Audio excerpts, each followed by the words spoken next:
فألهمها فجورها وتقواها قد أفلح من زكاها وقد خاب من دساها.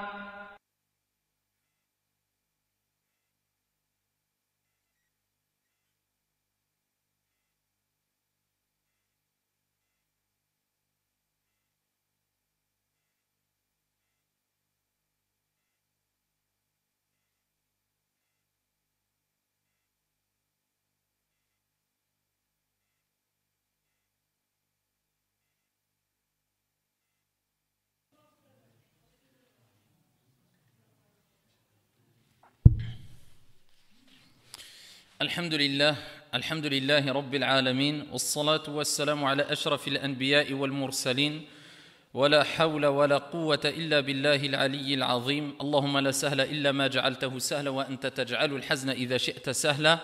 اللهم آتي أنفسنا تقواها وزكها أنت خير من زكاها أنت وليها ومولاها. On continue Inch'Allah tabaraka wa ta'ala wa billahi tawfiq avec l'explication de la risala de l'épître de l'imam al-Ajurri rahimahullah wa rahmatan wasi'a concernant l'éducation de l'âme. Et on avait rappelé lors du dernier cours, et là on va traiter le dernier cours pour finir l'explication de cet épître aujourd'hui, Inch'Allah tabaraka wa ta'ala. Donc ça sera ce soir on traite le 6e cours et le dernier cours de cet épître. Et on avait traité lors du 5e cours, donc l'avant-dernier cours, ici de la métaphore, l'image qu'a donnée l'imam al-Ajurri rahimahullah ta'ala, et il nous a rappelé que éduquer une âme c'était comme éduquer un poulain, et on avait rappelé des règles d'or et un principe en or qui était pris en compte chez celles et ceux qui éduquent les poulains, qui dressent les poulains. Et il disait qu'il faut demander peu, recommencer souvent, récompenser beaucoup, utiliser de la douceur et utiliser aussi de la fermeté. Et c'est ce qu'on retrouve dans l'éducation de l'âme. Celles et ceux qui veulent éduquer leur âme, an-nafs, c'est celle qui te suit de jour comme de nuit. Même si elle te déplaît, tu ne peux pas divorcer avec elle. Même si tu ne la supportes plus, tu ne peux pas te séparer d'elle. Même si tu veux te séparer d'elle, tu ne peux pas te séparer d'elle.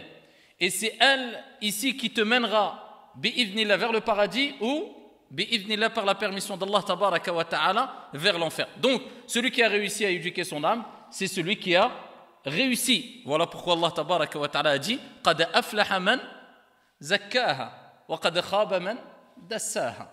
Donc a certes réussi celui qui l'a ici purifié. Donc éduquer l'âme, réussir à éduquer l'âme, c'est pouvoir l'éduquer. C'est tazkiyatun nafs. C'est ça éduquer une âme, c'est purifier son âme. Et le fait d'éduquer son âme, ici c'est un principe important dans la vie du croyant, et ça a pour objectif d'atteindre al-ihsan. C'est ça le but quand on éduque notre âme, c'est le but, c'est d'atteindre al-ihsan. C'est d'adorer Allah tabaraka wa ta'ala ka'annaka tarah, comme si tu le voyais, mais si tu ne le vois pas, lui il te voit. Et le prophète alayhi salatu wassalam, baissez le son barakallahu fikum, et le prophète alayhi salatu wassalam a rappelé que l'éducation de l'âme, eh bien c'est ça, ça consiste à quoi? À atteindre al-ihsan, d'adorer Allah comme si tu le voyais. Si tu ne le vois pas, certes que, sache que lui il te voit. Donc celui qui veut savoir est-ce qu'il a atteint un haut degré dans la spiritualité, dans la purification de l'âme, dans l'éducation de l'âme, eh bien qu'il regarde son comportement quand personne ne le voit si ce n'est Allah tabaraka wa ta'ala. S'il réagit de la même manière que quand les gens le voient, certes, alhamdulillah, il a éduqué, purifié son âme. Vous savez, il n'a plus à plaire aux gens, il n'a plus à plaire ou à chercher les éloges des gens, mais il a compris que ce qui lui incombait principalement, c'est de satisfaire Allah tabaraka wa ta'ala. Peu importe, les gens me regardent ou pas, les gens vont me faire des éloges ou pas, moi je veux purifier mon âme, je veux atteindre al-ihsan. Et pour atteindre ce degré, c'est un effort intérieur qu'on fait. Et ce n'est pas un effort extérieur apparent qu'on fait. Combien de gens de façon apparente, comme dit le fameux dicton ici de rue si on veut quelque part, il ne paye pas de mine. Mais quand tu vois son comportement, sa relation avec Allah tabaraka wa ta'ala, eh bien tu vois que c'est un muhsin, c'est un bienfaisant. Et d'autres personnes, de façon apparente, tu te dirais, celui-là, subhanallah, il a les critères d'un compagnon sahabi par rapport à son apparence physique. Walakin, si tu regardes son fort intérieur, eh bien malheureusement, tout est pourri.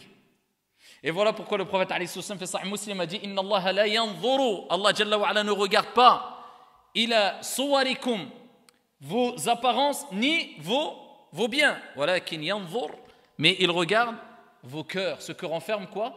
Vos poitrines et bien sûr vos actions. Donc retenez ce principe-là. Celui qui veut éduquer son âme, qu'est-ce que éduquer son âme? Atteindre l'ihsan, c'est la purification, at-tasfiyah. Et c'est pour ça que beaucoup qui sont dans la mouvance des soufis parlent de cela. Et si on comprend at-tasawwuf ainsi, pour nous at-tasawwuf c'est la purification de l'âme afin d'atteindre l'ihsan, loin de toute hérésie et sans rentrer dans un excès quelconque, eh bien ce tasawwuf là, on est pour. Et on est d'accord avec cela. Et cela est demandé. Et c'est ce tasawwuf qu'ont cherché as-sahaba, les compagnons, et celles et ceux qui ont marqué l'histoire. Et c'est ce qui est demandé. Maintenant, comment éduquer son âme? On a cité tout au long de cette série-là plusieurs moyens, mais parmi les moyens principaux et que toutes et tous peuvent faire, c'est d'accorder de la douceur à son âme, des moments de plaisir, de détente. C'est d'agir avec fermeté aussi avec son âme. Et c'est d'être régulier avec son âme. Si tu as retenu ces trois choses-là, bi'idhnillahi tabaraka wa ta'ala, tu vas éduquer sereinement ton âme et incha'Allah ta'ala, tu parviendras ici à mourir sur une situation qui plaira à Allah tabaraka wa ta'ala, car tu auras réussi à arriver en fin de marathon parce que tu as été régulier, tu ne t'es pas essoufflé. Donc la régularité, dans toute chose, dans toute chose, la régularité, sans trop exagérer, la douceur, des moments de détente, de douceur pour l'âme, pas trop là, elle ne tiendra pas l'âme, elle ne supportera plus rien, elle lâchera tout si tu es trop dur avec elle. Des moments de douceur, etc., de détente, qu'elle se repose, qu'elle prenne du bon temps, comme du sel dans un plat, bien sûr, c'est ce qui apporte le goût, mais si tu mets trop de sel, le plat tu peux le jeter. Et aussi de la fermeté, parce qu'il n'y a pas le choix. Tu veux éduquer, tu dois agir avec de la fermeté. Et si tu respectes cela, et bien, bi'idhnillah azza wa jal, dans tous les domaines, tu réussiras, incha'Allah ta'ala. Regardez, prenez juste le Coran, al-hifz, l'apprentissage. Juste un exemple concret. Alors, il y a des personnes qui veulent en faire trop. Dès qu'ils commencent à lire le Coran, alors tu les vois, ils sont super motivés. Souvent, Shaitan rentre par cette porte-là. Comme disait Ibn al-Qayyim, Shaitan rentre par une des deux portes. Soit te faire rentrer dans l'excès, soit te faire tout abandonner. Alors tu le vois, il se dit, je vais apprendre vite. Et il a une certaine facilité due à son engouement et sa motivation au début. Parce que, attention, plus tu es optimiste dans la vie, et plus tu te dis, j'y arriverai, et plus tu en veux, plus tu réussis. D'accord? Enlève le côté religieux. Je ne te parle pas de, il faut dua pour réussir, il faut tout ça est impératif. Mais même un non-musulman, plus il va être optimiste, il a confiance en lui, et il en veut, et plus il a de chances de réussir. Et plus une personne est pessimiste et dit « je n'arriverai pas », et moins il a de chances de réussir. C'est comme ça. Voilà pourquoi une personne qui dit « je vais réussir » et il en veut vraiment, il est motivé, au début il va apprendre le Coran assez facilement et rapidement même, parce qu'il en veut tellement. D'accord? Et donc il va apprendre une page peut-être par jour. Et il va se dire « je vais apprendre une page par jour » dès le début. Une page, 2 pages, 3 pages, 4 pages, c'est bien, ça marche bien. Ah, là, le week-end, je vais faire un peu de révision. Après, il voit ça s'accumule. 8 pages, 12, 16 pages. Il commence à être noyé parce qu'il y a des moments, l'âme, il ne faut pas rêver. Il y a des moments, l'âme, tu as beau être qui tu veux, il y a des moments où il y aura des relâchements. Voilà pourquoi il faut profiter quand tu es motivé. Parce qu'il y a des moments où tu seras motivé pour faire des prières surérogatoires, d'autres moments, non. Des moments où tu seras motivé pour faire des bonnes actions, d'autres moments, non. Donc, profite quand tu as un nachat, quand tu as cette vivacité, tu as cette ardeur.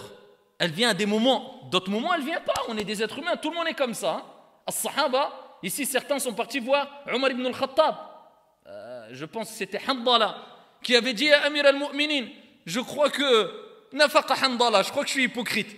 Je dis pourquoi? Il dit Wallah, quand on est avec le prophète alayhi salatu wassalam, notre foi elle augmente, masha'Allah. Mais quand on quitte le prophète alayhi salatu wassalam, je sens que ma foi descend. Omar il a dit, je crois moi aussi je suis hypocrite.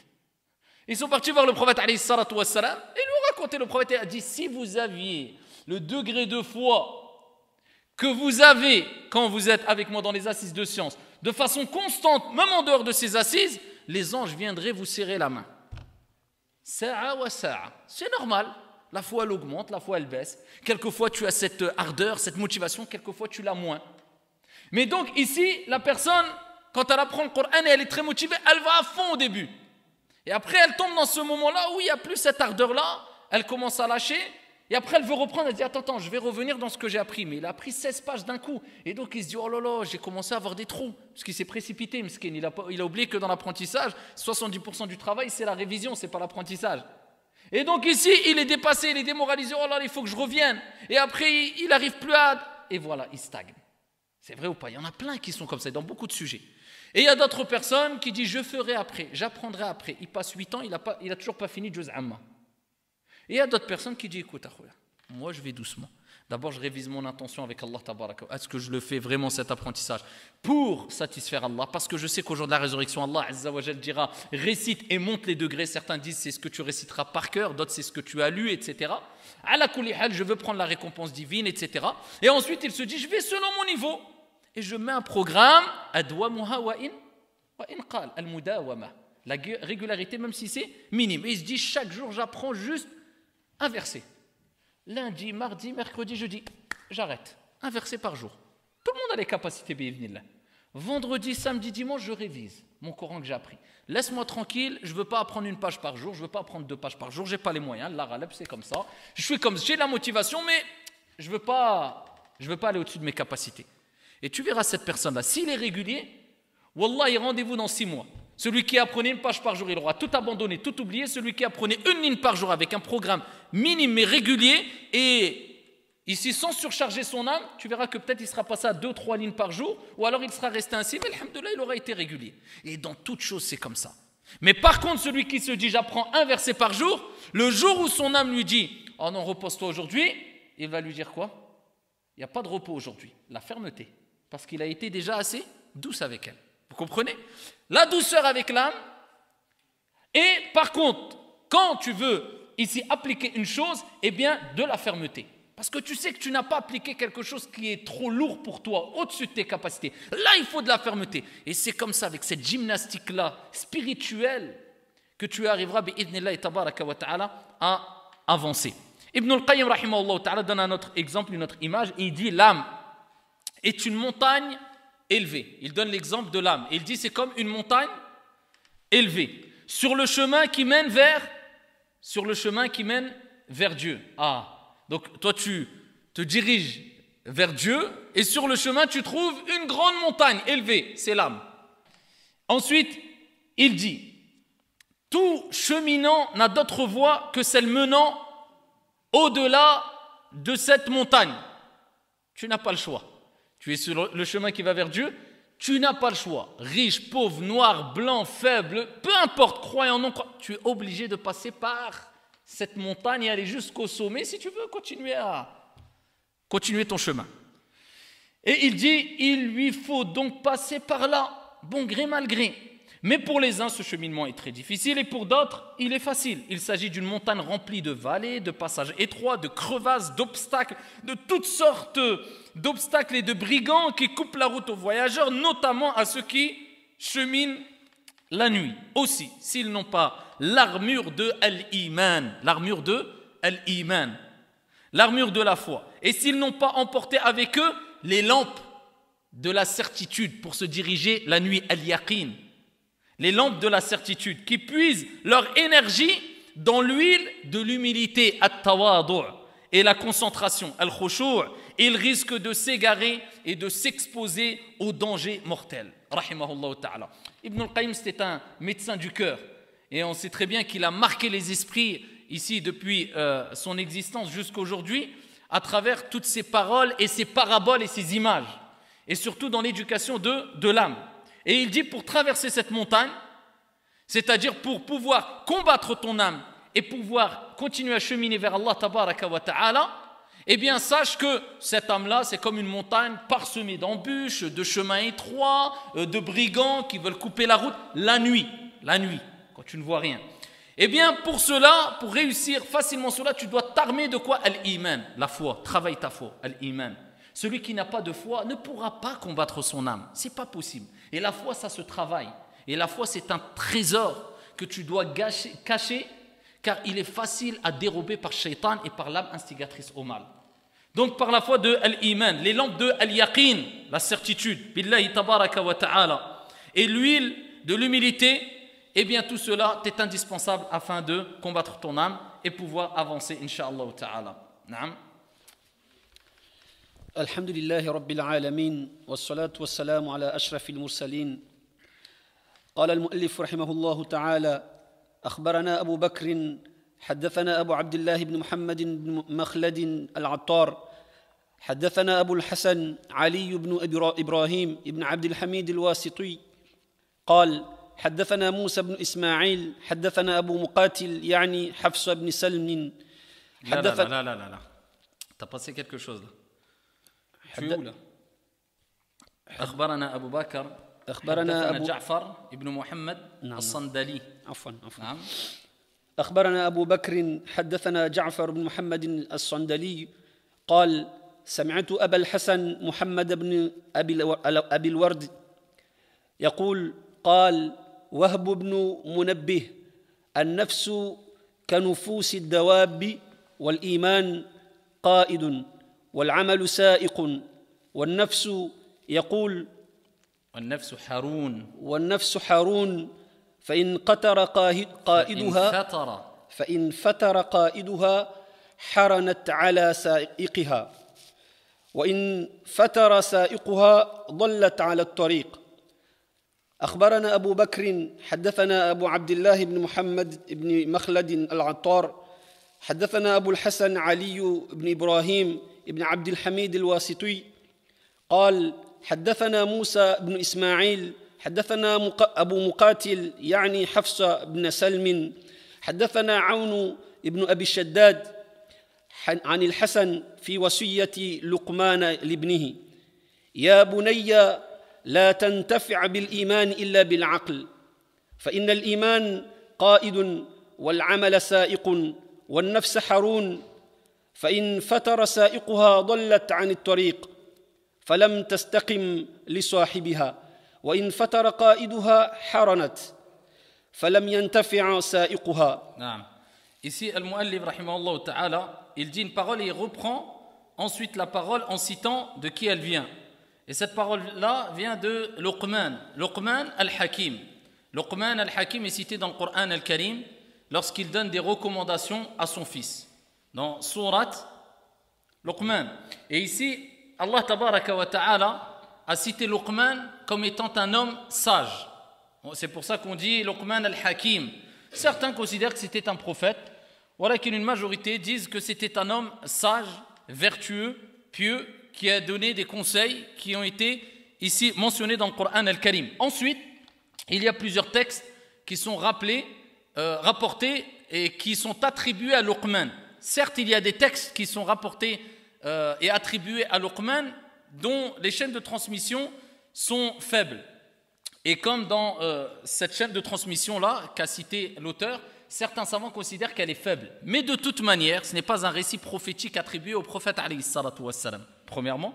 Et deuxièmement, rien de mal à le citer, tout en sachant que c'est des paroles sages et qu'il ne s'oppose pas au Coran ou à la Sunna ou aux finalités de l'islam. Voilà pourquoi il est important de les citer. Et le Mu'allif, rahimahullah ta'ala, rapporte ces paroles-là, donc attribuées à Luqman, qui dit: Ya bunay, la tantafi' bil iman illa bil aql. Et ça, c'est extrêmement important. Il dit: oh mon enfant, tu ne pourras profiter de al-iman illa bi al-aql. Al-aql, c'est quoi? C'est la raison. Donc nous avons al-aql, nous avons al-qalb, nous avons al-nafs et nous avons al-nas. Ou bien al-naql. C'est les textes. Donc, al-aql, la raison, c'est quelque chose de noble. Alors nous, en tant que croyants musulmans, nous reconnaissons qu'il y a deux excès. Il y a le premier excès qui est que certaines personnes vont dire que la raison, c'est le maître de tout. C'est-à-dire, c'est elle qui doit diriger tout et c'est elle et seulement elle qui a une emprise sur nous-mêmes et on se doit de se référer simplement à elle. Il n'y a que la raison et la raison est même capable d'interpréter sans aucune base des textes. Et c'est ce qui s'est passé ici dans les siècles qui nous ont précédés et chez beaucoup de philosophes en disant que Dieu nous a donné une raison et certains ont divergé. Certains ont dit qu'à partir des textes déjà révélés, on peut donner une interprétation de nous-mêmes venant de notre raison, sans aucun appui autre que le texte révélé. Comme il y a eu des grands conflits avec John Locke, Descartes, etc. Et d'autres ont dit non, même le texte on l'écarte, on n'a besoin d'aucune quoi? Matière. On n'a besoin d'aucun texte. Notre raison est capable même de produire un texte. Et ils ont divergé sur cela. Et ils sont rentrés en querelle. Et on retrouve ça aujourd'hui en islam. Il y a des musulmans qui vont chacun pense ce qu'il veut après, mais certains musulmans vont prétendre que eux, leur raison a pris une telle place pour eux qu'elle est capable d'interpréter n'importe quel texte sans aucune aide, assistance, si ce n'est le texte lui-même. Donc ils prennent le Saint-Coran et ils disent j'utilise simplement ma raison et j'interprète le Coran. D'accord ? D'autres ont dit même non, le Coran même, il faudrait, c'est un texte à la base sacré, mais il est sacré pas de façon complète dans le temps. Et nous, on est capable de pouvoir abroger tel ou tel verset. Et cela, en tant que croyants, nous considérons que c'est un égarement. Après, il y a d'autres personnes qui sont rentrées dans un autre excès et qui ont prétendu que l'aql n'a aucune importance, la raison n'a aucune importance. Alors tu lis, tu te tais et t'appliques. Donc ton cerveau, tu ne réfléchis plus avec. On a dit ça dans un verset coranique, ne va pas plus loin, c'est comme ça. Et s'il y a une nouvelle situation, si on est en 2017, non, tu ne prends pas en compte, peu importe la situation.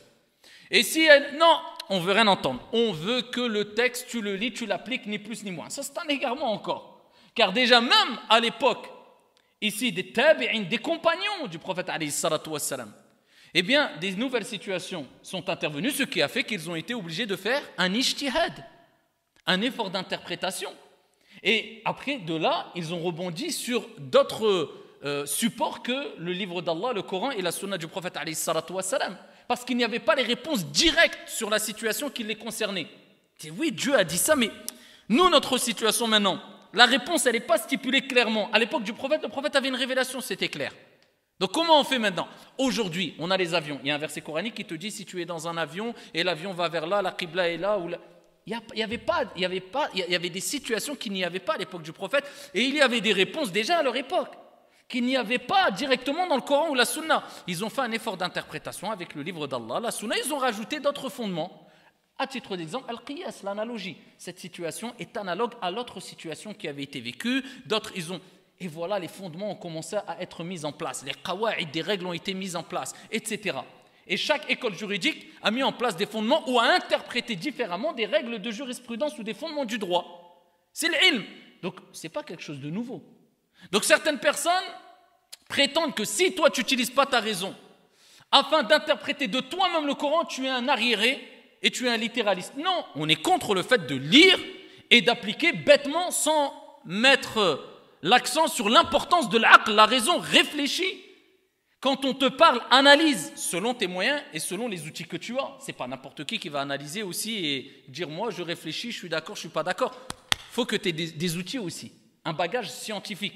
Mais nous disons que l'aql a son importance et on doit faire travailler notre jugeote et quelquefois avoir un esprit critique par rapport à ceux qui ne sont pas infaillibles. Je ne dis pas par rapport à ceux qui sont infaillibles, tels les prophètes et les envoyés. Mais quand on fait une critique religieuse, il faut qu'on soit parmi les personnes qui ont un bagage religieux. Tu ne vas pas débattre et faire un effort d'interprétation dans de la médecine ou dans un sujet de médecine ou avec un médecin alors que tu n'as même pas fait 3 ans de médecine. C'est logique. Alors que dire de la science religieuse, la religion de Dieu? Ok, fais travailler ta raison. Ok, et un esprit critique. Ok, effort d'interprétation. Par contre, sois au niveau. Ne va pas me prétendre parce que tu es docteur. Docteur de quoi? Docteur, oui, docteur. Certaines personnes, parce qu'ils ont été docteurs en chimie ou je ne sais quoi, eh bien, quand ils parlent dans un sujet religieux, ils disent oui, moi je suis docteur. Mais docteur quoi? Dans Sharia? Dans la législation? Dans l'islam? Ah, en chimie? Je deck avec la... C'est trop facile, docteur. Oui, t'es docteur dans quoi? Il faut éclaircir ces sujets-là. Donc ici, ce sont les gens de science qui s'expriment sur ces sujets-là. Et ici, al-iman, la foi, a besoin de la raison. Et ton âme, c'est quoi qui va t'aider à l'éduquer? C'est ta raison, ya Abdallah. Allah tabaraka wa ta'ala nous a donné ce bienfait de l'aql, ce qui nous différencie de quoi? Al-baha'im, les bestiaux, les animaux. Est-ce que les animaux ont une raison? Les animaux ont une raison, on peut dire, et ils n'ont pas aussi une raison. C'est-à-dire, les animaux, si on comprend que leur raison, c'est un instinct que Dieu leur a donné afin de pouvoir se diriger, d'être guidés par la permission de Dieu vers ce qui leur est utile. On est d'accord? Oui, ils ont une raison. D'accord?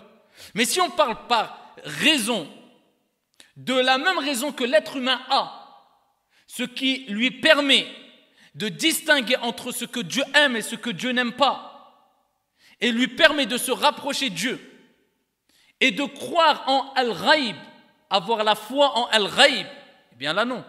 Ça c'est quelque chose qui est propre aux êtres humains, ce qui fait d'eux des gens responsables. Quand tu es responsable, Mukallif, ça veut dire que tu devras rendre des comptes au jour de la résurrection. Est-ce que les animaux vont rendre des comptes au jour de la résurrection? Non. Mais de par la justice et l'équité parfaite de Dieu, Allah tabaraka wa ta'ala dit qu'il apportera quand même deux bêtes, une cornue et l'autre qui n'était pas cornue, afin de rendre des comptes au jour de la résurrection, avant de devenir poussière. Et Allah Azza wa Jal, eh bien, permettra à la bête qui a mangé un coup de corne de rendre le coup de corne. L'équité, la justice. Et ensuite, Allah Azza wa Jal dira, soyez poussière. Et c'est à ce moment-là que les personnes qui n'ont pas adoré Dieu et qui ne se sont pas rapprochées de Dieu en faisant le bien et en s'écartant du mal, regretteront et diront Ya laytani kuntu turaba. Oh, malheur à moi, si seulement j'étais poussière. Quand ils vont voir que les animaux vont devenir poussière. Pourquoi Allah tabaraka wa ta'ala ne va pas juger les animaux sur ce qu'ils ont fait de bien ou de mal afin de les rétribuer par le paradis et l'enfer d'après la croyance musulmane? Tout simplement parce qu'ils n'ont pas eu cette raison qui a fait eux des personnes responsables. Une raison qui a provoqué le fait de pouvoir distinguer entre le bien et le mal et de croire al-iman bil-ghaib, dans l'invisible. Ils n'avaient pas ça, les animaux. Vous comprenez? Donc, al-aql, c'est un cadeau de Dieu. C'est un bienfait d'Allah tabaraka wa ta'ala. Et tu dois utiliser al-aql pour différencier ton âme de l'âme bestiale. Parce que des personnes ont la raison, mais quand tu regardes le résultat de l'âme, elle n'a pas une grande différence avec l'âme d'animaux. C'est-à-dire que l'animal, il se comporte quelquefois sans aucune limite. D'accord? Eh bien, quelquefois, l'être humain peut se comporter dans différents sujets sans aucune limite, partir à l'excès. Voilà pourquoi toi, tu dois comprendre que Dieu t'a donné ce cadeau, une raison. Eh bien, réfléchis, débat et un esprit critique selon ton niveau, dans ton domaine, en restant à ta place et utilise ce bienfait, ce cadeau divin. Et même la foi, dans un contexte religieux, la foi a besoin de l'aql, elle a besoin de l'iman. L'éducation de l'âme a besoin de quoi? De l'aql. Afala ta'qiloun. Combien de fois Dieu parle de l'aql, la raison? Et il nous rappelle que pourquoi ne raisonnez-vous donc pas, ayyuhal uqala, pour nous rappeler qu'il est demandé de raisonner, donc de penser, de réfléchir. Et ne sois pas toujours quelqu'un qui va te dire « On m'a dit, je me tais, je baisse ma tête ». Non, réfléchis. Et toi aussi, fais travailler ici tes ménages, mais toujours, comme j'ai dit, en restant à sa place. Et il rappelle la parole de Luqman, et qui est attribuée du moins à Luqman, bien que le texte soit considéré comme certains comme faible. Et il dit « Les âmes des bestiaux, ou les âmes sont comme les âmes des bestiaux ». C'est-à-dire, il dit « Il faut les éduquer ». Comme on éduque des bestiaux, on a vu, on pourrait comprendre cela comme ça, comme on éduque des animaux, et à titre d'exemple, le poulain. Et aussi, on peut dire aussi, les âmes sont comme les âmes des bestiaux, c'est-à-dire, à la base, on avait dit les âmes des bestiaux, il n'y a pas de limite, entre guillemets. C'est, comme on dit, la loi de la jungle. C'est moi, j'ai faim, je mange, rien à faire. Ce que je trouve devant moi, je le... bon, je ne vais pas rentrer dans les détails, hein. Mais le muhim, vous savez comment réagissent les bestiaux et les animaux. Donc, ici, parce que leur âme, elle n'est pas contrôlée, quelque part. Et l'âme aussi, elle ressemble quelque part à la base aux âmes des bestiaux, parce qu'elle aspire au quoi? Elle tend vers quoi? La facilité, elle aime le mal, elle aime la paresse, elle aime se laisser aller, elle aime... C'est pour ça que toute personne, tout être humain, même non musulman, il sait très bien qu'il faut se prendre en main. C'est vrai ou pas? Il dit, reprends-toi en main, réagis, te laisse pas aller. On connaît ces phrases ou pas? Ça veut dire quoi? C'est comme s'il disait, ne laisse pas ton âme partir, laisse pas ton âme te guider vers la paresse, ne laisse pas ton âme te pousser au suicide, reprends-toi en main. C'est quoi reprends-toi? Je reprends quoi en main? Reprends ton âme en main, ni plus ni moins. Donc ici, on a besoin, tout être humain a besoin de... Et pour t'aider à la prendre en main, eh bien c'est l'aql, la preuve, toi tu peux. L'animal, il ne peut pas, sauf sur ce qu'il a été ici prédisposé à faire. Ok? Et Dieu lui a donné cet instinct afin d'être guidé vers ce qui lui est bénéfique et avoir certaines limites aussi. D'accord? Mais il n'a pas cette liberté de raisonner et cette faculté de raisonner comme l'être humain l'a. Donc c'est pour ça qu'il faut se différencier des bestiaux en réfléchissant. Et si tu ne réfléchis pas, il y aura presque plus de différence quelque part avec toi et l'animal. Et c'est pour ça Allah Azza wa Jalla dit dans le Coran, lahum qulubun la yafqahuna biha wa lahum adhanun la yasma'una biha ulaika kal an'am ايش ولهم اعين لا يبصرون بها أولئك كالأنعام بل هم أضل أولئك هم الغافلون. Ils ont des yeux mais ne voient pas, ils ont des cœurs mais ne comprennent pas, ils ont des oreilles mais n'entendent pas. Ceux-là sont-elles ici des bestiaux, pire encore. Pire encore. Pourquoi pire? Parce que l'animal il est excusé, l'animal il a pas la raison comme toi tu l'as. Pire encore, Oulaïka humul ghafiloun. Ghafiloun, c'est les insouciants. C'est ceux qui sont, quand on dit quelqu'un qui est ghafil, c'est quoi? Quelqu'un qui se laisse aller, il ne fait pas attention. Vous comprenez? Donc si tu te laisses aller, si tu ne fais pas attention, si tu ne restes pas sur tes gardes avec ton âme, sache que ton âme sera telle l'âme de l'animal, wal'iyadhu billah. Et il dit la différence, d'après les paroles de Luqman, la foi est un guide. Al-imanu qa'id. Al-iman, on parle de quoi? Al-imanu qa'id. Mais al-iman a besoin du cerveau.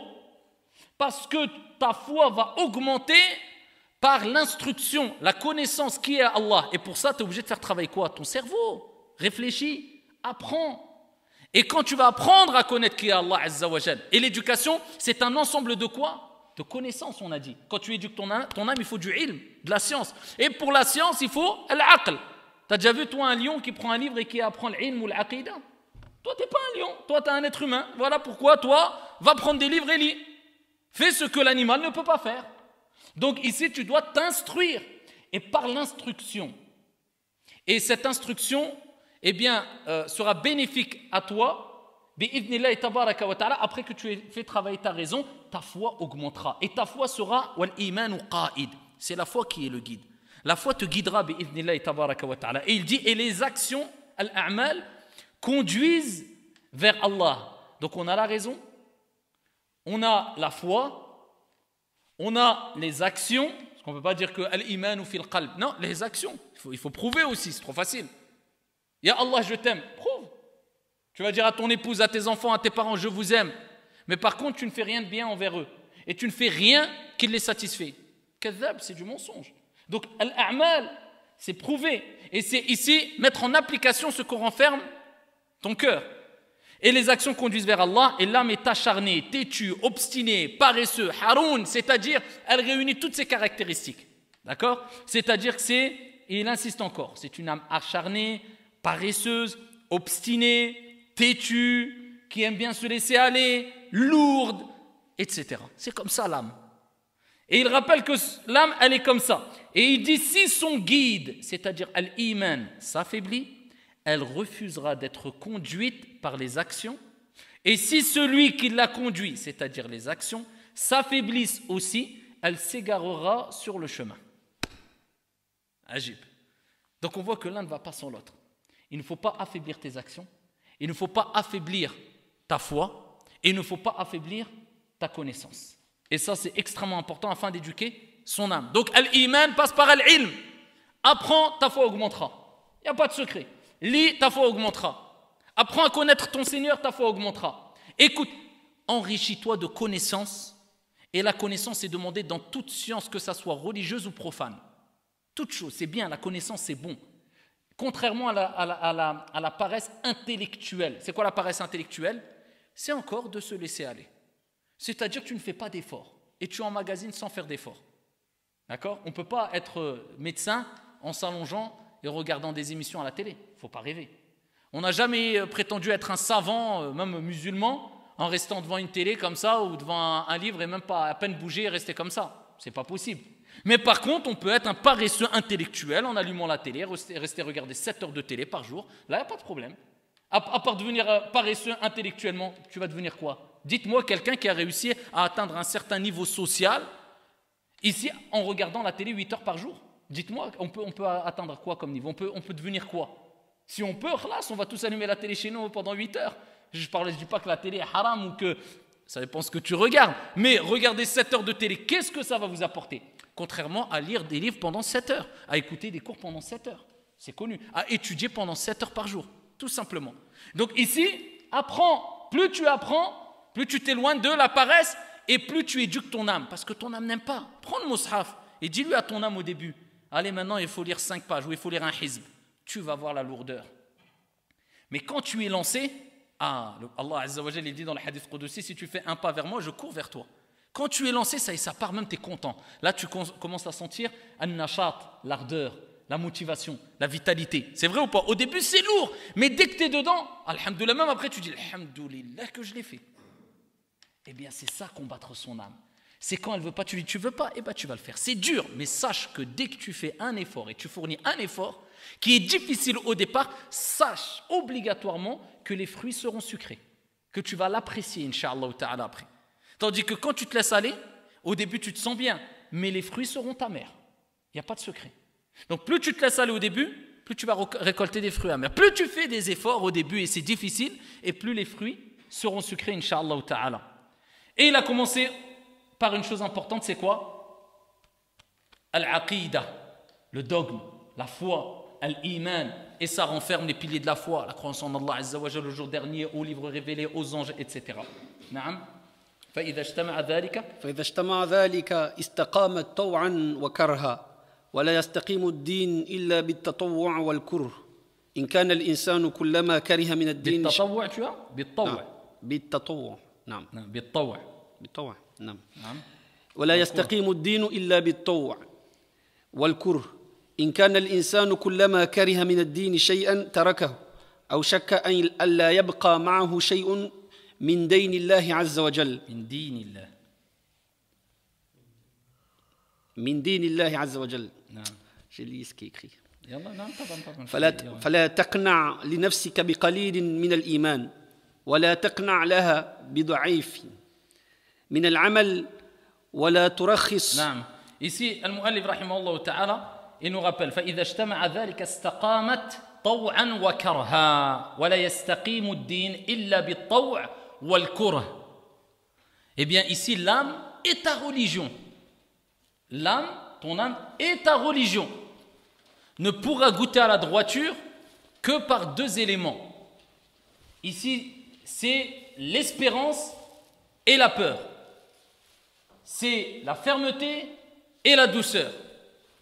On ne peut pas ici se baser simplement sur l'espérance de la miséricorde d'Allah tabaraka wa ta'ala, du pardon d'Allah jalla fi'ula, ou alors ici sur la douceur, être doux avec son âme tout le temps, etc. Et on ne peut pas se baser dans notre religion et dans l'éducation de notre âme sur ce qui les oppose, simplement sur la dureté et la fermeté simplement, ou bien sur la peur, c'est-à-dire les versets coraniques qui parlent de l'enfer, du châtiment, etc. On a besoin des deux. On a besoin des deux. Et c'est pour ça qu'Allah tabaraka wa ta'ala dans le Coran al-Karim, il parle des deux choses. Et il nous montre ici le style qu'il a utilisé et qu'on doit utiliser quand on parle aux gens. On ne doit pas être ferme dans n'importe quel domaine. Tu parles avec quelqu'un, tu ne peux pas être que ferme. Il faut être ferme quand il y a besoin, il faut être doux aussi. La fermeté seule, eh bien, ne t'apportera rien de bien. Et la douceur seule sans jamais de fermeté, n'apportera jamais rien de bien. Et quand je dis fermeté, ce n'est pas de la violence ou de la dureté, c'est de la fermeté. Quelquefois, on a besoin de fermeté, d'être ferme, simplement. Quand tu éduques, quand tu t'éduques, quand tu prends un engagement, quand tu prends une responsabilité, il faut être ferme. Et c'est une qualité, ce n'est pas un défaut. Et pareil, quand tu vas parler de religion, tu vas ne pas parler que de l'enfer. Du châtiment, la personne va être craintive, elle va se dire en fin de compte, c'est qui? C'est un Dieu miséricordieux ou c'est un Dieu qui est méchant? Allah tabaraka wa ta'ala, sa miséricorde dépasse sa colère. Tous les versets coraniques, on les débute par Bismillahir Rahmanir Rahim. Donc à la base, on parle normalement plus de miséricorde que tout ce qui concerne la peur, le châtiment, l'enfer. Et après, ça peut être du cas par cas. Quelquefois, il faut rééquilibrer la balance. Mais en général, l'être humain, l'âme, et dans ta pratique religieuse, tu dois allier les deux. Rappeler que Dieu, bien sûr, peut être dur en punition, mais que Dieu est miséricordieux et sa miséricorde dépasse sa colère. Et voilà pourquoi le prophète alayhi salatu wassalam a dit, si l'un d'entre vous meurt, qu'il ne meure qu'en ayant husnu al-dhann billahi azza wa jal. Le prophète, il te donne déjà un cadeau. C'est comme s'il t'a facilité la fin de ton examen. Le principal, ce qui rapporte le plus de points, le plus gros coef. Il te dit quand tu meurs, innamal a'malu bi al-khawatim, les actions ne valent que par la fin. Il dit quand tu meurs, surtout, meurs avec le bon soupçon d'Allah Azza wa Jal, c'est-à-dire c'est en étant convaincu qu'Allah te fera miséricorde, mais en ayant peur quand même des conséquences de tes péchés. Mais je suis convaincu que je vais rencontrer le miséricordieux par excellence. Et mon Seigneur, c'est le miséricordieux. C'est le prophète qui nous dit. Et Allah Azza wa Jal veut que tu aies ce bon soupçon de lui. Allah Azza wa Jal, il veut cela, que tu aies le bon soupçon d'Allah. Et celui qui meurt avec ce bon soupçon sera préservé et pardonné. Qu'est-ce que tu veux de plus? Alhamdulillah. Tu es dans as-sakarat wal kurubat, à l'agonie de la mort, rappelle-toi de ça. Dis, bien sûr, on ne doit pas être à l'abri de nos méfaits. La preuve qu'on doit toujours allier les deux. Mais qu'est-ce qui doit prendre le dessus? Allah me pardonnera, j'en suis sûr, incha'Allah ta'ala. Car il est trop bon, il est trop miséricordieux. Il pardonne les péchés. Subhanallah, quand on voit dans le hadith sahih, où la personne a dit à ses enfants, prenez-moi quand je vais mourir, brûlez-moi, prenez mes cendres et éparpillez-les dans les mers. Certains savants, ils ont dit que c'était du kufr. Pourquoi? Pourquoi c'est du kufr ça? Hein? Là, c'est sous adhan. Pourquoi du kufr? Sous adhan, c'est pas l'insan qui va désespérer de la miséricorde d'Allah. Il n'est pas tombé dans le kufr pour autant. Non, pas l'incinération. Ça ne fait pas toi un mécréant, l'incinération. Ahsant. Il a eu le doute. On pourrait dire cela. C'est-à-dire qu'il s'est dit, qu'en me brûlant, en prenant mes cendres, je ne vais pas ressusciter devant Allah. C'était le but. C'est pour ça qu'il a dit à ses enfants, tellement qu'il a eu peur de Dieu, il s'est dit, moi je vais me débarrasser du jugement et de tout. Donc il a renié quelque part la croyance au jour du jugement dernier. Ça c'est du kufr. Les piliers de l'iman, c'est croire au jour de la résurrection. Et il a dit, brûlez mon corps, prenez les cendres, éparpillez-les. Quand il a ressuscité devant Allah subhanahu wa ta'ala, et Allah jalla wa ala, que tu meurs comme tu veux, il te ressuscitera, et cela est très facile pour Allah jalla wa ala. Eh bien, qu'est-ce qu'il dira devant son Seigneur tabaraka wa ta'ala? Ya Allah, j'ai tellement eu peur de te rencontrer que j'ai dit à mes enfants de faire ça. Je leur ai dit de faire ça parce que j'avais peur de ce jour-là de te rencontrer. Donc lui, il a douté dans la résurrection, la possibilité que Dieu le ressuscite. Eh bien, Dieu lui a pardonné, lui a donné le paradis. Après cela, qui va se permettre de juger un tel ou la foulane ou la allan? La miséricorde d'Allah, elle est très très très vaste. Elle est immense. Et voilà pourquoi quand tu meurs avec cette conviction, Allah, Jalla wa ala, Inch'Allah, il va me pardonner mes péchés. Et ça déjà, ça te rassure. Et là, quand tu pars comme ça, alhamdulillah, tu es déjà un minimum mutma'in, bien que ça va être extrêmement difficile pour nous toutes et tous, les derniers instants de cette vie d'ici-bas, quand on va quitter le monde, ça va être très intense. Mais quand tu meurs avec ça et tu te dis, si je meurs avec ce soupçon-là, ce bon soupçon d'Allah Jalla wa ala, le prophète m'a promis qu'Allah me pardonnerait mes péchés, eh bien meurs avec ça. Et dis alhamdulillah, inna Allah ghafurur rahim. Il pardonne tous les péchés à tout le monde. Et tu pars avec cela. Et ça, c'est la fin. Parce que là, tu ne peux plus te lever de ton lit et aller faire des bonnes actions. Donc ça, tu le dis quand? Quand tu es à la fin, là, ça y est, la fiche d'examen va être relevée. Ce n'est pas quand tu es en pleine forme. Quand tu es en pleine forme, dis-le. mais œuvre. Mais quand tu es en fin de vie, ça y est, tu ne peux plus œuvrer. Dis-le, c'est tout, et aie ce soupçon bon vis-à-vis de ton Seigneur, tabaraka wa ta'ala. Hein? Donc ça, c'est deux choses importantes. Yallah. Wala turakhis. ولا تراخص لها في قليل من معصية الله عز وجل ولا تعدها بشيء من استحلال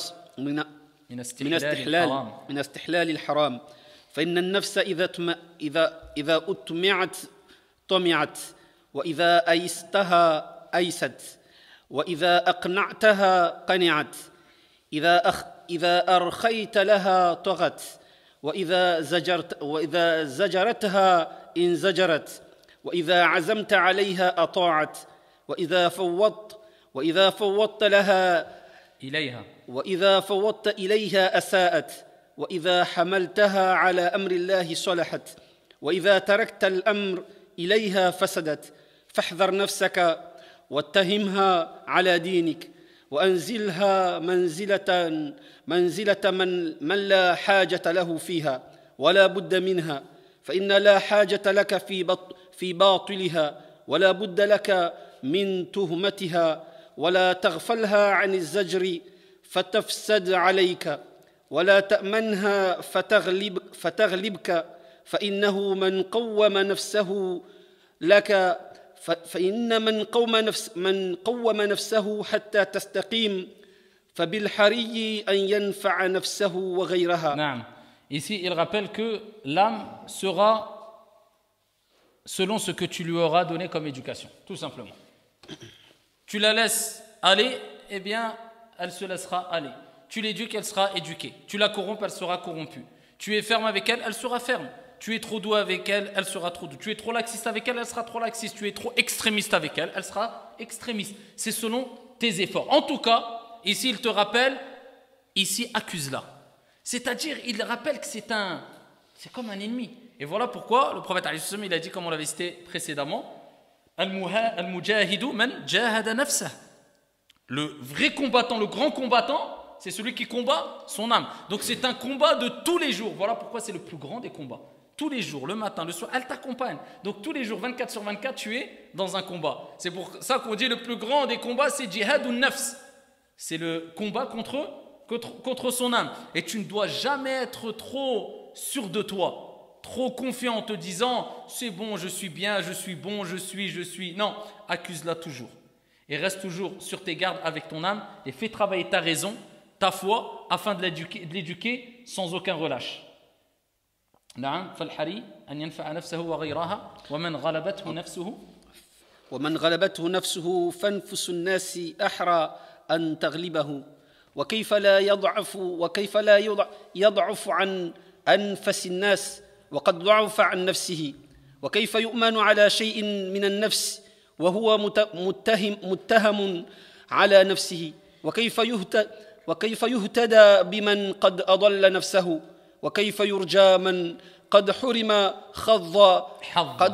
حظ نفسه يا بني ثقفهم بالحكمة واستعن بما فيها فإن وافقك الهوى أو خالفك فاصبر نفسك للحق وكن من أهل الحكم فإن الحكيم يذل نفسه بالمكاره حتى تعترف بالحق وإن الأحمق يخير نفسه في الأخلاق فما أحبت منها أحب وما كرهت منها كره قال أبو بكر يعقلوا رحمكم الله عن لقمان الحكيم ما تسمعون يعلموا أنه من لم يحسن أن يكون طبيبا لنفسه لم يصلح أن يكون طبيبا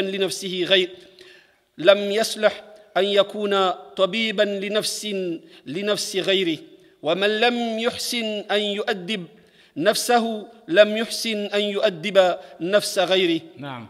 Ici, al-Mu'allif, il rappelle une chose essentielle, et ça, c'est une règle générale, ici qu'on retrouve aussi dans le verset coranique, Ya ayyuhalladhina amanu qu anfusakum wa ahlikum naran. Préservez vos personnes et vos familles du feu. Il est impossible, il est impensable, il est improbable qu'une personne puisse prétendre ou bien éduquer ou vouloir éduquer une âme alors qu'il n'a pas éduqué son âme, tout simplement. Voilà pourquoi il n'est pas bon de vouloir prendre une personne comme éducateur dont tu sais pertinemment qu'il n'a pas réussi à éduquer son âme, à travers son comportement, sa moralité et ses traits de caractère. On avait rappelé dans les cours précédents l'importance d'avoir un véritable éducateur, et un éducateur doit être une personne qui t'aide à évoluer concrètement avec un travail de fond et qui pousse l'être humain à éduquer son âme. Et cet éducateur, s'il n'a pas réussi à éduquer son âme, il ne peut pas éduquer ton âme, dans le fond. Vous imaginez, vous prenez un éducateur qui a un mauvais comportement et qui est quand même, on va dire, attrayant simplement quand il parle au moment où il éduque son âme. Faites ça, fais ceci, fais cela, fais ceci, fais cela. Et ensuite, dans la vie de tous les jours, tu vois, il a un comportement grave, aucune attirance. Il insulte, ou il est grossier, ou il fait fuir les gens, ou alors il agit avec orgueil, aucune modestie. Celui-là est un éducateur. Celui-là, il a beau avoir je ne sais combien de niveaux de science, ou combien de tonnes de science, ou combien de je ne sais quoi de science, celui-là ne le prend pas comme éducateur. Car il est improbable qu'un éducateur puisse être éducateur alors qu'il n'est pas éduqué. Tu dois d'abord t'éduquer toi-même avant d'éduquer les gens. Et si une personne dans la vie de tous les jours n'est pas éduquée, il ne peut pas être un éducateur. Du moins, il n'aura pas un impact vraiment ici concret chez celles et ceux qui l'éduquent. Il n'y aura pas de tawfiq, il n'y aura pas de résultat vraiment concret. Naam. واعلموا أنه من لم يعرف ما لله عز وجل عليه tu l'as pas في نفسه مما أمره به ونهاه عنه ولم يأخذ نفسه بعلم ذلك كيف يصلح أن يؤدب زوجته وولده قد أخذ الله عز وجل عليه تعليمهم ما جهلوه. Donc ici il rappelle la même chose. C'est que comment voulez-vous qu'il éduque ou qu'il aide à éduquer l'âme de son épouse ou l'épouse de son époux? Parce que attention, pas croire qu'il n'y a que les hommes qui peuvent aider les femmes à avancer et à évoluer spirituellement ou je ne sais. Les femmes aident les hommes et souvent beaucoup plus. Ici, ils aident beaucoup plus souvent les hommes à évoluer spirituellement. Et voilà pourquoi les plus grands des hommes après les prophètes et les envoyés, eh bien ici, aller chercher cette science, cette nourriture spirituelle chez les plus grandes des femmes et dont Aïcha radiyallahu anha wa ardaha qui a marqué l'histoire de par sa science et sa moralité. Donc il est important ici de savoir si tu veux avoir un impact dans ta famille, dans tes proches, dans tes enfants, chez les amis, chez les frères, éduque ton âme. Sinon c'est pas possible. Tu as beau faire ce que tu veux, dire ce que tu veux, éduque ton âme, les autres seront éduqués par la suite, incha'Allah ta'ala. Voilà pourquoi. Beaucoup de personnes se plaignent aujourd'hui en disant « Moi, je suis par exemple marié avec une femme » ou la femme dit « Moi, je suis marié avec un homme qui, on ne s'entend pas trop dû au fait qu'il y ait une différence de comportement ou alors de spiritualité ou de niveau religieux ou de « Je lui parle mais ça ne fait rien ». Ne lui parle pas. Éduque ton âme comme on fait as-sahaba radiyallahu anhum wa ardahum. Et à leur tête les plus grands comme Abu Bakr radiyallahu anhu wa arda qui faisait da'wa juste en marchant dans la rue, il récitait le Coran, il pleurait, les gens embrassaient l'islam. Les gens, ils avaient éduqué leur âme, ils n'ont pas besoin de parler. Quand tu as éduqué ton âme, khalas, le reste c'est facile. Il suffit que tu parles un peu, ça va tout seul. Mais quand toi tu parles et que tu n'as pas de crédibilité, à quoi bon parler? Éduque ton âme à travers ton comportement dû à l'éducation de ton âme et à la droiture de ton âme, tu gagneras les cœurs. Et si ici on éduquait plus notre âme qu'on parle, eh bien on aurait tous des âmes qui seraient droites. Mais malheureusement, on est tous trop tentés à parler plus que éduquer notre propre âme et on veut éduquer les âmes des gens et cela est improbable. Et par la suite, il continue en disant que il est impératif de passer par al-ilm, ici la science. Et ici, je termine juste avec un dernier point. C'est à quelle heure l'Aïcha? À 6, khalas. Donc ici, il rapporte la parole de Qatada, يقول يا ابن آدم إن كنت تريد أن لا تأتي الخير إلا على نشاط فإن نفسك إلى سآمة والفتور والكلل أقرب ولكن المؤمن هو العجاج والمؤمن هو المتوقي والمؤمن هو المتشدد وإن المؤمنين هم الجأرون. Il y a deux versions ici. الجآج والجأرون إلى الله عز وجل بالليل والنهار والله ما زال المؤمنون يقولون ربنا ربنا في السر وعلانية حتى استجاب لهم. Donc Al-Mu'allif rahimahullah ta'ala, il rappelle que si tu veux faire le bien avec ardeur, avec vitalité, avec facilité, tu aimerais bien faire cela, toujours le bien, vers des bonnes actions, faire la prière, faire le jeûne, facilement, avec facilité, avec cette ardeur-là, eh bien il dit, sache que l'âme est plus proche de l'inverse, la paresse, la lourdeur, la fatigue, l'indifférence, l'insouciance. Il te rappelle qu'il ne faut pas rêver. Si tu crois que dans tous les actes d'adoration, tu vas le faire facilement, le but c'est cela. Mais ne crois pas que tu vas réussir à faire tous les actes d'adoration facilement. L'âme est comme ça, il te rappelle encore, l'âme elle est lourde. Et plus tu la laisses aller, plus elle devient lourde. Et ça devient comme un boulet que tu traînes. Donc quelquefois, ici on voit très bien quand on se lève pour Salatul Fajr, on ne se lève pas, voilà, tout heureux, etc. Certaines personnes, Allah al-Musta'an, tu réveilles le matin, il faut s'écarter pendant 20 minutes de lui parce qu'il est tellement nerveux. Bien sûr, c'est blâmable. Mais à la base, il y a des moments, c'est vrai, où il est beaucoup plus difficile. On sent que l'âme est lourde. D'accord? Et celui qui a cette lourdeur de temps en temps, eh bien, c'est quelque chose de naturel. Ce qui lui est demandé, c'est de combattre cette lourdeur. Et c'est ça, sinon ça serait trop facile. Si Dieu avait fait qu'on avait une âme qui était toujours, qui aspirait à l'ardeur, à la facilité, à nashat, ça serait trop facile. Salat al-Fajr, tu entendrais le réveil, directement Dieu aurait soumis ton âme, tu te lèverais facilement. Il est où l'examen? Elle est où l'épreuve? Il est où le test? Vous comprenez? Donc le fait que Dieu nous a donné cette âme-là, qui à la base est comme ça, c'est pour nous tester aussi. Pour voir est-ce que vraiment on mérite ou pas. Est-ce que tu as combattu ou pas? Est-ce que tu as fait un effort ou pas? Mais c'est facile, là, comme le proverbe le dit, la descente aux enfers, la montée au paradis. Pourquoi? Même le proverbe le dit. Peut-être qu'il est chrétien même le proverbe. Pourquoi? Parce que quand tu te laisses aller, la descente aux enfers, si tu te laisses aller, c'est facile de se laisser aller, tout le monde se laisse aller. Pourquoi on dit le véritable fort, comme le prophète alayhi afdalus salatu wa taslim a dit? C'est celui qui quoi? Qui maîtrise sa colère. Parce que celui-là, il est fort, parce qu'il a eu face à lui, ici, un adversaire de taille. Un des plus grands adversaires, c'est qui? An-nafs, l'âme. Et s'il arrive à maîtriser sa colère, c'est qu'il a gagné une bataille. C'est lui le fort ou pas? Celui qui gagne une bataille, il est fort ou pas? Celui qui a perdu la bataille, un combat, c'est lui qui est le plus faible. Celui qui va se mettre en colère, est-ce qu'il a réussi à maintenir son âme? Non. Donc il a perdu, donc il est faible. Donc le fort, ce n'est pas celui qui terrasse les gens comme le prophète alayhi salatu wassalam a dit, mais c'est celui qui maîtrise la colère.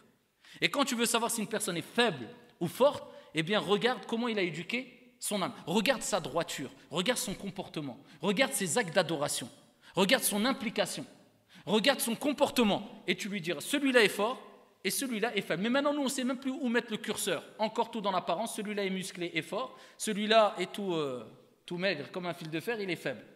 Ça n'a rien à voir. Abdullah ibn Mas'ud, radiyallahu anhu warda, une fois est monté dans un arbre, un palmier, il y a eu un coup de vent, son camis s'est levé un peu, et il y a des compagnons qui ont ri un peu. Pourquoi? Par rapport à la finesse des jambes de Abdullah ibn Mas'ud. Le prophète alayhi salatu wassalam a dit, pourquoi vous riez? Je dis, Rasulallah, c'est juste, on a été pris un peu de rire. C'était des compagnons, c'est des humains. Hein. Certaines personnes, quand ils sont musulmans, on a l'impression qu'il n'y a plus le droit de sourire, plus rien. Ils regardent tout le monde méfiant, on dirait que tout le monde c'est ses ennemis, il ne vit plus. Sahaba, les meilleurs des créatures, ont rigolé. Bien sûr, ce n'était pas bon à faire, mais voilà, ils sont emportés, c'est des humains, voilà. Je dis, Rasulallah, on a rigolé parce que les fines jambes de Abdullah ibn Mas'ud, le prophète il a dit, Wallahi, walladhi nafsi biyadih, par celui qui détient mon âme dans sa main, si on mettait, ou au jour de la résurrection, les deux jambes fines de Abdullah ibn Mas'ud seront plus lourdes que Jabal Uhud, la montagne de Uhud, en bonne action, en hasanat. Donc ça, c'est la personne qui a réussi à quoi? À combattre son âme. Donc, ton âme ne sera pas toujours attirée à faire le bien, c'est quelque chose de tout à fait naturel. Mutawaqi, c'est méfiant. D'accord? Il faut rester méfiant et il faut s'écarter de tout ce qui attire l'âme vers le mal. Mutashaddid. Pourquoi il a dit mutashaddid? Pourtant, mutashaddid, c'est quoi? C'est quelqu'un de dur. Quand on dit mutashaddid, c'est quelqu'un d'extrême quelquefois. Non, là, il parle de fermeté. Attention. Parce que être ferme quand il le faut, c'est bon. Mais être ferme, de sorte que ça te pousse vers la dureté et l'excès et l'exagération et la violence, eh bien cela est blâmable. Mais être ferme, ça c'est demandé. Donc voilà ce qui est visé ici, d'être ferme aussi avec son âme. Et al-ja'arun, ici c'est qui proclame, c'est quelqu'un qui fait beaucoup d'invocations, de dua, et qui insiste dans le dua. Il termine l'épître al-risala avec quoi? Avec le dua. Il a commencé al-risala, l'imam al-Ajurri, rahimahullah ta'ala, avec quoi? Avec le dua. Parce que le dua, huwa al-ibada. Comme a dit c'est l'adoration même. Et il n'y a pas de réussite sans le dua, parce qu'il n'y a pas de tawfiq, il n'y a pas de réussite sans l'aide et l'assistance d'Allah tabaraka wa ta'ala. Et si tu délaisses cette dua, eh bien tu as délaissé Allah Jalla fi'ula. Et voilà pourquoi le prophète alayhi salatu wassalam a dit Man lam yas'alillah yaghdab alay. Celui qui ne demande pas à Dieu, Dieu se met en colère. Parce que c'est comme si tu disais Dieu, je n'ai pas besoin de te demander, je n'ai pas besoin de toi. Et on a besoin de Dieu. Et si tu veux prouver que tu as besoin de Dieu et que tu veux l'assistance de Dieu c'est ad-du'a. Voilà pourquoi dans les 5 prières tous les jours on dit quoi? Iyyaka na'bud wa iyyaka nasta'in. Vous connaissez ici Madarijus Salikin, l'explication qu'a fait Ibn al-Qayyim rahimahullah ta'ala de Madarijus Sa'irin. Il a fait 4 ou 5 tomes qui est une référence dans l'éducation de la spiritualité aujourd'hui, les sentiers des itinérants. 4 ou 5 tomes il a fait Ibn al-Qayyim rahimahullah ta'ala. Vous savez c'est sur quoi il a fait ces 4 ou 5 tomes? Sur quoi? Sur Iyyaka na'bud wa iyyaka nasta'in. Il a écrit 4 ou 5 tomes qui sont une référence dans l'éducation de l'âme sur un verset Iyyaka na'bud wa iyyaka nasta'in. Et des gens maintenant, si tu lui dis juste parle-moi 30 secondes de Iyyaka na'bud wa iyyaka nasta'in, peut-être 30 secondes il ne sait pas parler. Mais par contre parler des gens, il te parle pendant 10 heures. Après il dit je vais éduquer mon âme. Tu vas éduquer le vent. Ton âme, elle t'a déjà plié, elle t'a déjà soumis. Va apprendre ta religion, va apprendre c'est quoi Iyyaka na'bud, Iyyaka nasta'in, va purifier ton âme, ton intérieur. Tu vas goûter à la douceur de l'iman et tu vas te préoccuper à toi plutôt que de te préoccuper aux gens. Et tu vas délaisser la vie des gens plutôt que... Et voilà comme ça que tu vas évoluer, incha'Allah ta'ala. Et il termine en disant Yaqouloun, les pieux vertueux qui ont éduqué leur âme, Rabbana, Rabbana. Pourquoi il dit notre Seigneur à 2 reprises? ربنا ربنا في السر والعلانية حتى استجاب لهم. Et il termine avec cela. Notre Seigneur, ici de façon secrète ou ouverte, jusqu'à ce qu'Allah tabaraka wa ta'ala ait répondu à leur invocation. Et c'est ce qu'on appelle al-ilhah. Allah tabaraka wa ta'ala veut qu'on l'invoque avec fermeté, avec insistance. C'est pas simplement de temps en temps où je regarde ma montre à droite et à gauche où j'ai fait dua une fois. Tous les jours, toutes tes prières, invoque Allah tabaraka wa ta'ala avec insistance. Le prophète alayhi salatu wassalam dans Sahihayn a dit l'un de vous ne doit pas invoquer Allah tabaraka wa ta'ala en disant Ya Allah, si tu veux, pardonne-moi. In shi't. Si tu veux, pardonne-moi. Si tu veux, accorde-moi ta miséricorde. Il doit plutôt être ferme dans sa demande et donner de l'importance à son vœu, car rien ne peut contraindre Allah tabaraka wa ta'ala. Voilà pourquoi certains savants détestent qu'on dise une dua en disant après par la suite Inch'Allah. Allah yaghfir lana Inch'Allah. Allah yashafik Inch'Allah. Wallah yashafina Inch'Allah. Délaisse Inch'Allah. Pourquoi? Le prophète alayhi salatu wassalam nous a rappelé qu'on doit invoquer avec insistance et il dit il ne doit pas invoquer en disant si tu veux. Tout est Inch'Allah. Et là, c'est comme si tu disais Allah, si tu veux. Allah, il a pris sa décision. Ud'ouni astajib lakum. Allah, il a dit invoquez-moi, je vais répondre à votre invocation. Pourquoi tu dis Inch'Allah? C'est une décision prise d'Allah Jalla wa ala. Et le prophète fait sahih, il a dit 3 situations. Soit Allah, il t'accepte ton invocation, soit il devait t'arriver un malheur de par l'invocation. Allah, il t'a écarté de ce malheur. Ou soit, eh bien, il te garde ici la rétribution pour le jour de la résurrection. Voilà pourquoi Aïcha radiyallahu anha wa ardaha, un jour une personne nécessiteuse a frappé à sa porte, elle a ouvert la porte, elle lui a donné de la nourriture, il a levé les mains, il allait invoquer pour elle a tout de suite fermé la porte. Quand on l'a interrogée sur cela, elle a dit j'ai eu peur qu'Allah Jalla wa ala me rétribue à travers son invocation. Je préfère avoir ma rétribution au jour de la résurrection. Elle dit, il voyait l'au-delà. Nous maintenant on dit non, j'ai le choix. Un malheur ou le jour de la résurrection ou Allah il m'exauce. Allez, au mieux on va dire un malheur. Qui va nous dire le jour de la résurrection? Nous on veut toujours tout de suite. Renvoie maintenant. Au jour de la résurrection on verra après. Aïcha juste dua, elle s'est dit peut-être il va dire une dua pour moi, ça va être ma récompense parce que ce que je lui ai donné. Elle dit non, je préfère rien entendre. Moi, je veux ma récompense auprès d'Allah Azza wa Jal. Et voilà pourquoi il est important d'insister dans ad-du'a. Et celui qui ne connaît pas l'invocation par cœur que le prophète alayhi salatu wassalam faisait pour purifier l'âme, alors je ne comprends pas comment il peut prétendre vouloir vraiment purifier son âme. Et vous la connaissez tous. C'est quoi l'invocation? Allahumma ati nafsi taqwaha wa zakkiha anta khayru man zakkaha anta waliyuha wa mawlaha. Le prophète faisait cette invocation pour qu'Allah purifie son âme.